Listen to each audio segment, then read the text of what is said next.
Day 23 of 30 days ఇవాళ morning లెగడంతోనే చాలా upset మూడ్‌తో లేచాను. ఎందుకంటే ఇంక ఈరోజు పొద్దున్నే మా అక్క ఊరెళ్ళిపోతుంది. ఎందుకో తెలీదు కానీ చిన్నప్పటి నుంచి నేనింతే. నేనెప్పుడు హాస్టల్ నుండి వచ్చినా సరే మా అక్క కూడా ఊరు నుండి వచ్చేది. మా అక్క ఊరు నుండి వచ్చి వెళ్ళిపోతున్నప్పుడు అసలు ఎక్కులు పెట్టి ఏడ్చేదాన్ని. ఇప్పుడైతే అలా ఏడుస్తే బాగోదు కదా! మనసులోనే బాధపడతాను.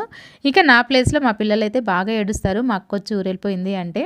ఇక ఏదో సామెత చెప్తారు కదా! ముందొచ్చిన చెవుల కంటే వెనకాలొచ్చిన కొమ్ములు వాడి అని చెప్పేసి. అలా అనమాట. మా అక్క నాకంటే మా పిల్లల్నే ఎక్కువగా ఇష్టపడుతుంది ఇప్పుడైతే మాత్రం. ఇక మా అక్క ఎర్లీ మార్నింగే వెళ్ళిపోయింది. ఇంక వెళ్ళిపోయిన తర్వాత వెంటనే పనులైతే స్టార్ట్ చేశాను.